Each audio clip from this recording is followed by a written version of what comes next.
PKU and autism.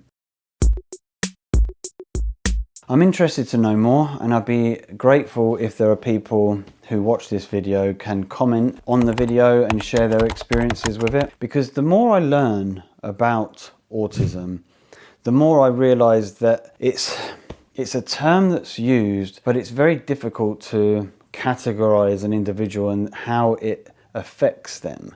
Because for one individual with the condition, they could be extremely social, but actually from a sensory overload point of view, they get overwhelmed. It could be maybe overwhelmed by loud noises, it could be overwhelmed by textures, and if we relate that to PKU, then it could be textures of food, but it could be textures of how clothes feel against the skin. But from a PKU perspective, that poses a few challenges, right? But then also it could be all of those things and much, much more. I'm not going to go into all of them, but I am really interested to know how an individual or a parent or a family deal with or help support an individual, child or adult, with autism and PKU, because the more I learn about autism, and obviously I've spent my life more recently in the last 10 years learning more about this condition too, the more I see that as a combination, that's got to be extremely tricky to deal with. We all get overwhelmed in life for whatever reason, but if an individual is overstimulated, more so in what a neurotypical individual would see as not being overstimulated, whatever the situation might be, then that poses quite a tricky lifestyle for some individuals, right? Because PKU it can be overwhelming. You know, the amount of detail and planning and rigid lifestyle that you need to have, but also being able to be in a moment where things don't necessarily go according to plan, and then any plans that were made just get completely thrown out and you have to adapt and be flexible.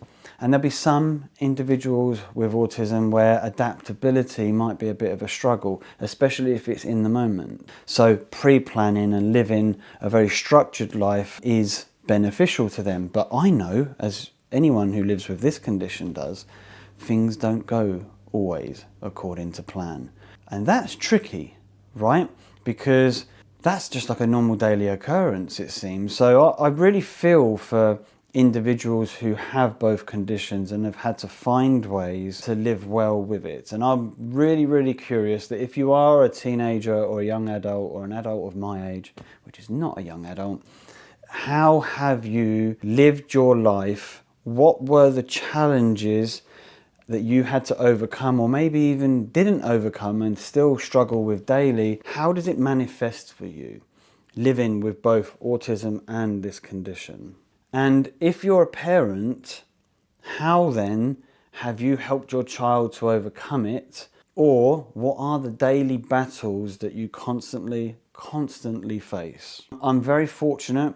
I have controlled this diet for a while now, and I am on top of it, and blood levels, Phe levels are always stable for what this condition allows. That's gone really hand in hand with learning more and more about it. There isn't a huge amount of research. We are the first, well, maybe one generation above me is the first generation to kind of go through this, and they're still alive. But I think that's still the case with autism. There's a lot of information that's out there. There are methods and potential strategies to seem to help people cope with the condition, but everyone is so different. And so how I envision it in my head is imagining lots of dials. You know, you can go up, you can go down, and you can have one that's called social. You could have one that is structure. You could have another one that might be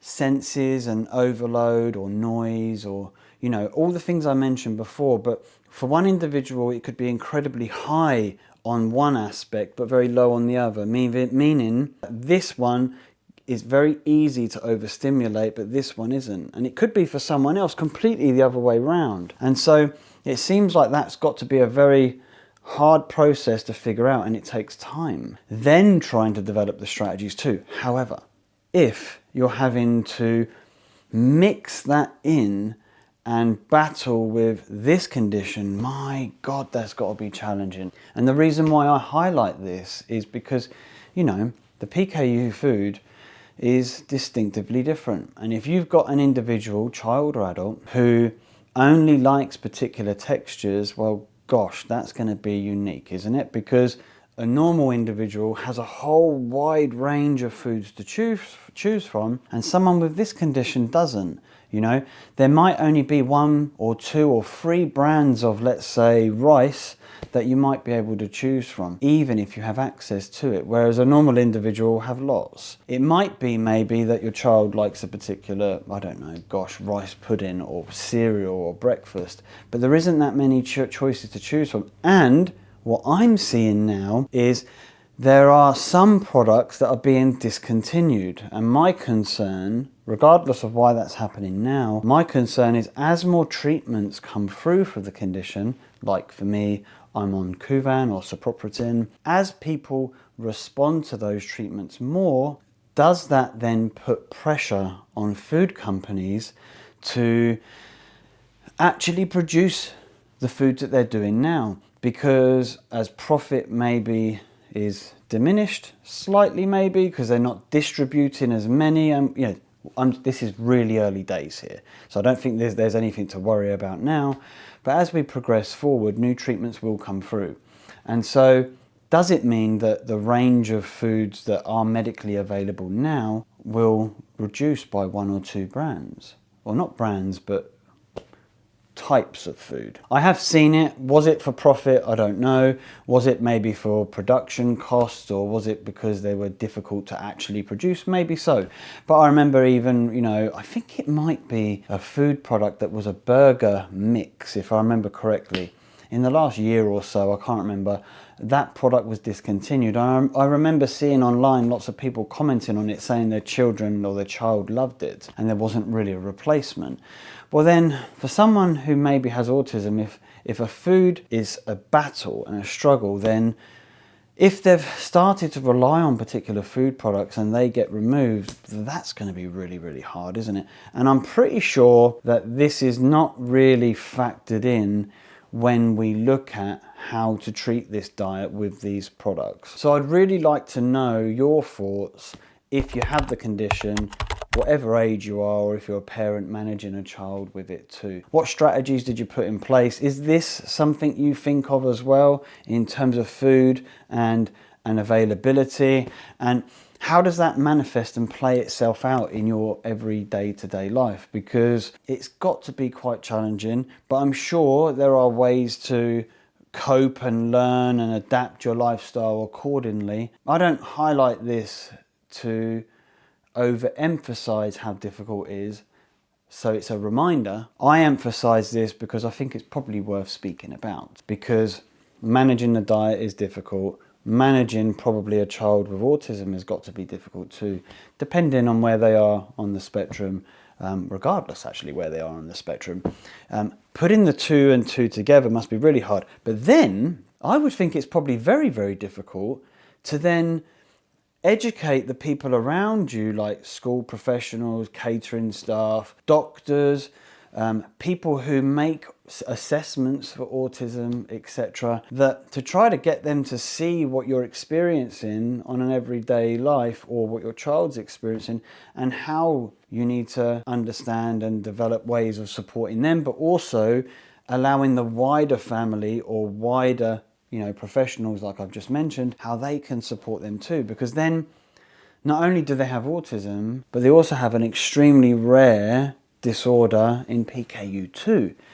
So as an adult, I would think you've always got to be advocating on your own behalf and protecting yourself and your own space and how you live your life. But also, as a parent, you've now got to advocate for two different disorders.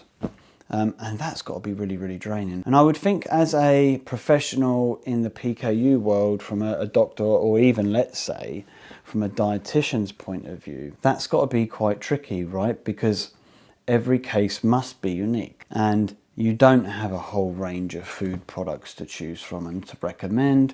And so, but there are then limitations on what you can do. And if for whatever reason they're not adhering to the diet for whatever reason, or maybe they cannot find a supplement that works for them, then the nutrients that they're getting maybe for a period of their life are not enough, or there's not enough protein, or that's always a constant worry for an adult or a parent. It seems like the mental fatigue must be ginormous, because the mental fatigue of living and planning for this life is huge, but for having to mix the two together, my God. So the question is then, another question, I seem to have a lot of questions, and that's probably because I don't have a lot of answers, is there the level of support that you need? Is it out there? Is there a level of understanding and recognition that living with the two, what am I trying to say? That living with the two is a battle. And is there the level of support when you go to clinic? Or level of support is probably the wrong word. Is there the level of understanding, you know? Because you can get the PKU support from clinics and professionals, but you're probably also having to access support from schools and people working with you for, you know, teams if you've been assessed already, you know, people who work in whatever centres or organisations that support, you know, you as an individual or your child. I don't even know where I was even going with this as a conversation. I just felt like it was a topic that would be useful. I've been in presentations, I've been fortunate enough to go to PKU events, and I've seen people talk and heard even people talk, and have spoke to parents who have said that, you know, their child's got PKU, but they also have autism. And the more I've kind of become aware of that, the more I've tried to learn. But there might also be a host of individuals who have grown up and have never been assessed, and maybe have always felt that maybe they were never really seen, or never really understood, or never really had the level of support that they felt they needed, or even truly understood what they needed themselves. Just that particular things happened and certain environments or scenarios affected them in certain ways. So then, I mean, that just says to me that, I mean, I know there's a whole host of people that were never assessed and it was never categorised, and they live their life the way they do. And there's so many individuals with autism who are extremely successful, right? The ability to be able to hyper-focus on certain activities has meant there's probably a whole host of individuals who are self-employed, business owners, great in a particular role and what they do, and are real experts in their field. But, as I know, with any condition, there's always a period of challenge and hardship, and we have to get through the hardship and the figuring out and the learning to even then get to a stage of acceptance and application and understanding and action and doing. It takes going through it to figure it out, and a lot of people will still be going through it to figure it out, and may feel like they never really have the answers or never will. And I'm sure there'll be people who are living with this condition that will actually say, look, you know, I'm doing all right, I'm doing well. And that's probably reinforcing, you know, and good for the people who are still going through that cloud of trying to figure out how to cope with it all. So that's why I think it is important to comment if you do have it, or even to comment just to air your views, frustrations, or whatever it might be. So please do comment. Please do like and subscribe on the video, and share your thoughts, right? Because I would be really, really curious.